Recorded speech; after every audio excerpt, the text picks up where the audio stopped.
जो 17 महीने मनीष सिसोदिया की जिंदगी के बर्बाद हुए, उसका हिसाब क्या देश के प्रधानमंत्री देंगे?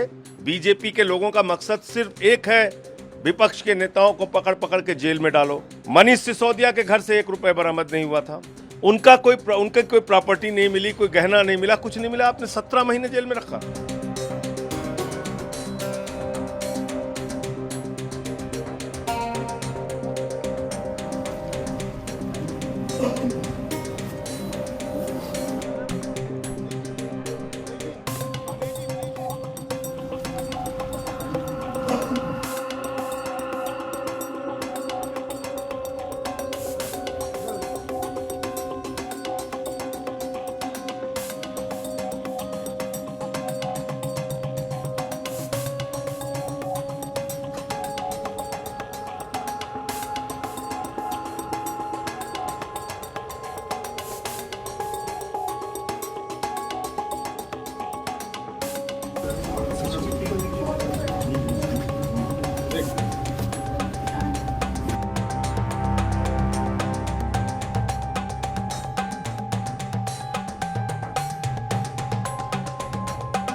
देखिए, ये बहुत बड़ी राहत है आम आदमी पार्टी के लिए भी, दिल्ली के लोगों के लिए भी, एक एक कार्यकर्ता के लिए, और ख़ास तौर से अरविंद केजरीवाल और सत्येंद्र जैन जी के लिए भी अब न्याय का रास्ता जल्द ही खुलेगा, मुझे पूरी उम्मीद है।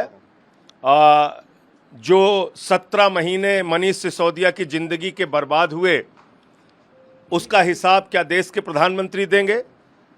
जो 17 महीने दिल्ली के बच्चों के बर्बाद हुए, एक योग्य शिक्षा मंत्री के रूप में जो सेवाएं मनीष सिसोदिया दिल्ली के लोगों को दे सकते थे, उसका हिसाब कौन देगा?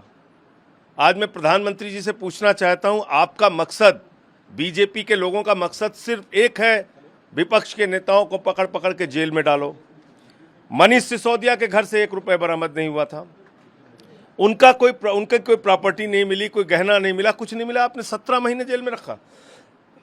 और ईडी हमेशा तारीख पे तारीख लेती रही, समय मांगती रही, मामले को टरकाती रही। आज उन सब चीज़ों पे विराम लगा है और सिसोदिया जी बाहर आएंगे निकलकर। बहुत बड़ी खबर है हम सब के लिए। Supreme Court has today passed a historic judgment. It is historic in so many senses because first time the Supreme Court has come out very widely and said that even if it is PMLA, even it is Section 45, it doesn't matter if it's a prolonged incarceration and there's a delay of trial, you have to release a person out on bail. And it has also advisedly made observations for trial courts and high courts to consider these pleas of accused persons who've been inside for long and the delay has not been proceeding. In all these cases, Supreme Court had said that they should consider prolonged incarceration and release people. Supreme Court has also said that Manish Sisodia has not delayed the trial. All his applications which were moved during the period of 17 months were valid, and it is only CBI and ED which has delayed the investigation. And if the investigation itself is delayed, how can the conclusion of trial be reached? Sir, Supreme Court has imposed several conditions on Sisodia. Can you tell me something about that? No, these are normal bail conditions which you would find in every bail order. One of the conditions is that he has to surrender passport. Every person who gets bail these days has to surrender his passport. The second condition was to go before the IO every Monday and Thursday. That is a normal normal condition which can be imposed in any bail order. So that's nothing much into it.